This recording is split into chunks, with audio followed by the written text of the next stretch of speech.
that's more of my opinion, not one of my employer or the members. Okay. So we have some questions. So Sara and then Scott. And then Karen.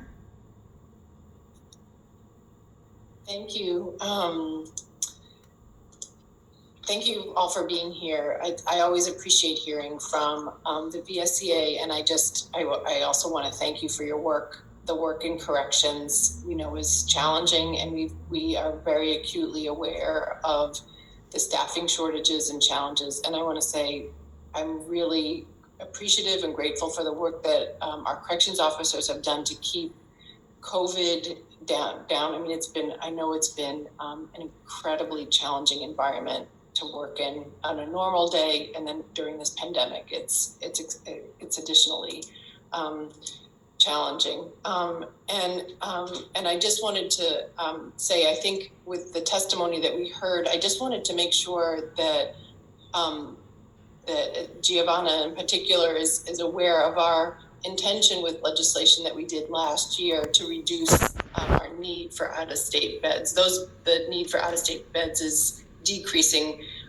in large part due to the work that we're doing with justice reinvestment. So I appreciated your comments about that, and I just wanted to respond. But I do have to say, I'm slightly disturbed by the tenor, the dismissive tenor of the response to the Downs-Rachlin-Martin report. The allegations that we heard about in our committee, heard about last year before this report even went underway, was what a challenging and sexualized environment, and how both staff and residents at CRCF were feeling. And that was when the story came out in 7 days. And that's what prompted this investigation. And I just want to say, today that something that was cited in this report, and that's, that the power imbalance between residents on the one hand and corrections officers and other staff on the other simply cannot be overstated. At CRCF, as with any prison, COs have control over residents' lives to a degree that would be unimaginable to someone unfamiliar with prison. And we know, and you've acknowledged, a lot of the women who go into that facility have experienced trauma, which makes them even more vulnerable to things, to predators.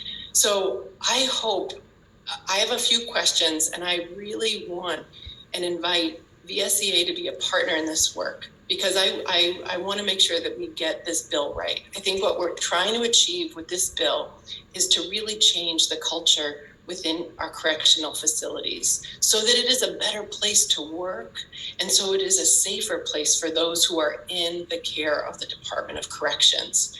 So I just want to say, I was really disturbed again to hear the dismissiveness about that this work has already been taken up through policies and corrections, because it's on the pages of 19 through 20 in the Downs-Rachlin-Martin report.